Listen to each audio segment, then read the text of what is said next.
G'day YouTube, warbles on a lot here. Those of you familiar with my channel may recall the recent Woodcarvers Challenge series in which I demonstrated how to hand carve a helically pitched air screw, which I thought should be better than the 8-inch diameter pressed sheet metal fan which came with the Peltier effect device operated stove fan.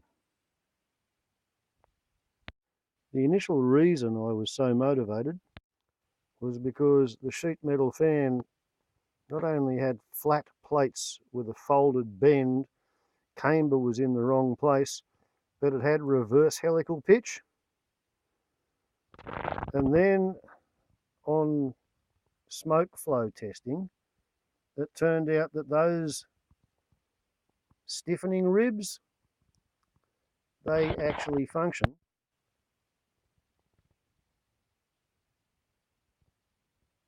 to give a reverse camber to the entire inner half of the radius. So when it's set up with this fan on it, Peltier effect generates the electricity which feeds the motor, which generates the torque, and 3/4 of the torque is wasted generating drag. So this was my first attempt. 12.5% thick, maximum curvature and maximum thickness at 30% of the blade's chord. A pretty bog standard aerofoil, which should be good for anywhere from 30 miles an hour to 300 miles per hour.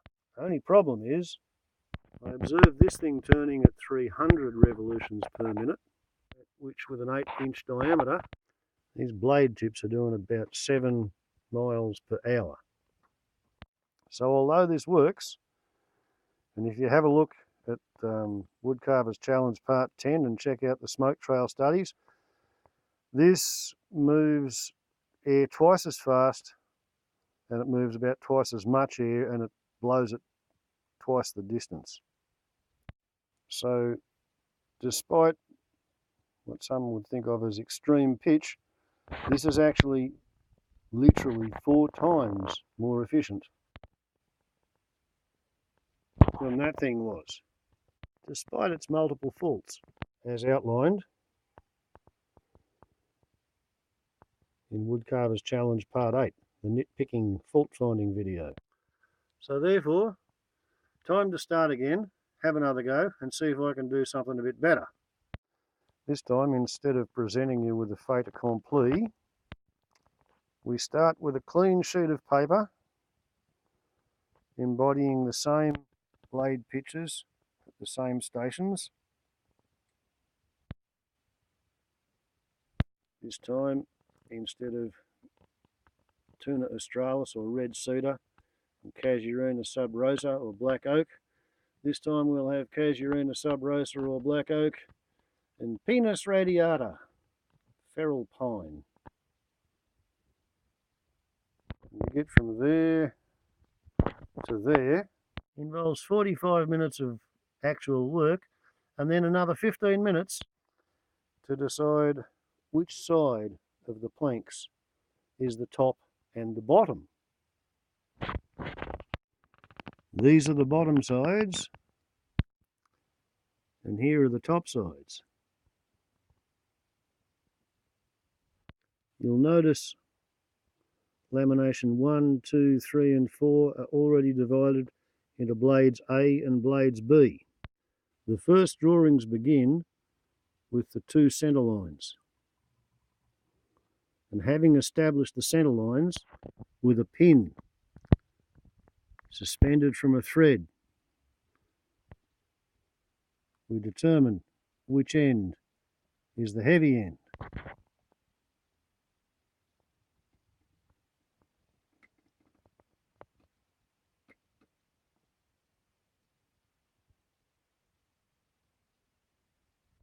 Set it up so the laminae run heavy, light, heavy, light. Heavy, light, heavy, light. That way, when they're glued together, it all should balance. So, with the laminate balanced, the drawings done on the wood, a clean sheet of paper prepared for the next design. Now it's time to consider the variable. The one variable in this prop, apart from which timber it's made out of, which shouldn't make much difference at this size and scale and speed. The same blade profile and the same area and the same diameter and the same pitch. What I'm going to do is vary the aerofoil section. 12.5% thick to 15% thick, from 5% camber to 8.8% camber, so 50% more curvature, 12.5% thickness to 15% thickness, and we'll have the maximum thickness and the maximum curvature 15% of the cord instead of 30% of the cord. So instead of looking like a fairly efficient wing for cruising at goodly speeds for propeller-powered aircraft, the next iteration will have an aerofoil section like that. And that is actually the wing section of a VJ24 Sunfun, which, when it was a hang glider, it was designed to fly at 15 miles per hour for foot launching speeds. So at 7 miles per hour tip speed on a Peltier effect powered electric stove fan, that should be pretty good, I think. I hope. Otherwise, it's probably not worth doing, but that's the current plan. We measure and mark where 15% back from the leading edge is on the chord line. In pencil, add in the perpendicular,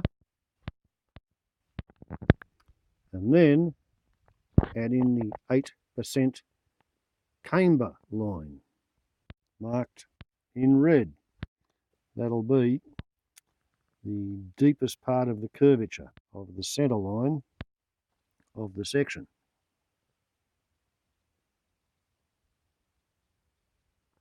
So that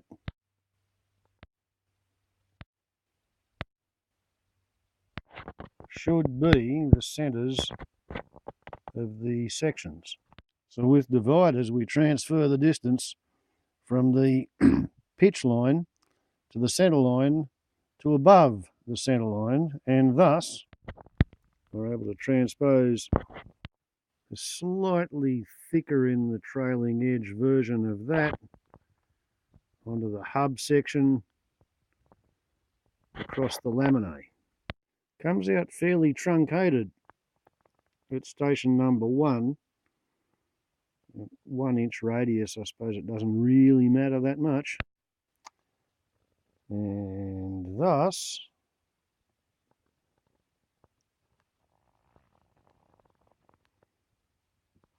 we see what the sections are going to look like, which shows us how much of lamination 1 will be in each blade. So we take lamination 1, and with a compass we transfer that information onto the wood, inking over the pencil, like thus. Draw in the leading edge cuts, and then draw on the colour-coded glue line cut. Lamination 2. Lamination 3 in blue. And lamination 4 in black. Okay, so now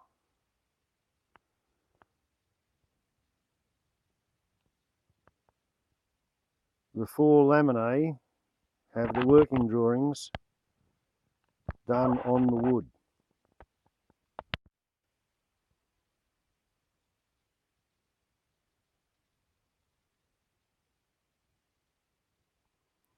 all I have to do now is drill the centres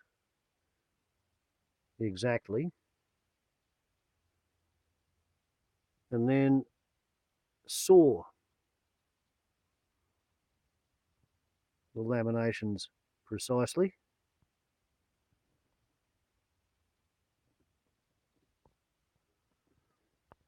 And then I can stick the laminations together into the blank, and then I can commence carving. I like to do this when the planks are rectangular, so I've got the most visual cues. And I'm going back to the old Stanley drill, or lay tools. Now, because getting the centre is particularly important, I like to follow the balancing pinhole with a pocket knife, and then I let gravity help me align the point of the drill, as well as all of the alignment marks.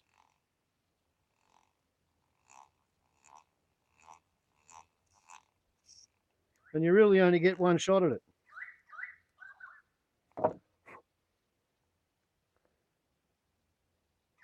And then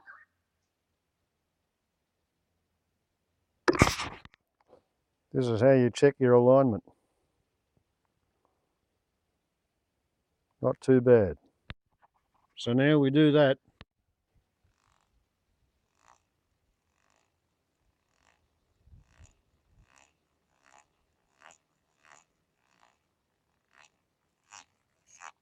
Four more times.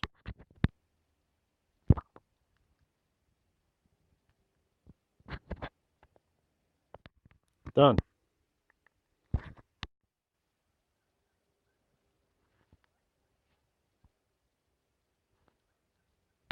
So this is the next step.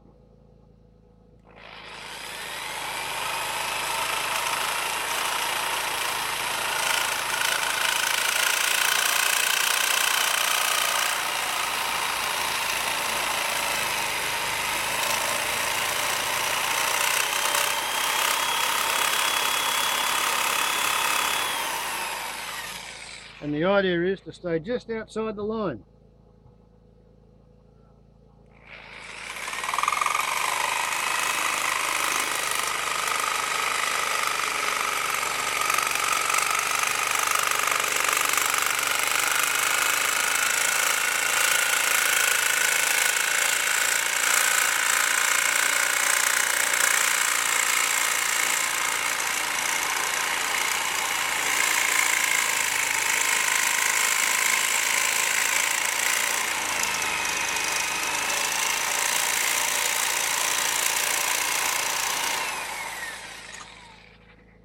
You got to be pretty careful. And now we change blades for the twisty bits.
Well, we broke one little chip off, but it'll be inside the lamination line, so it won't matter.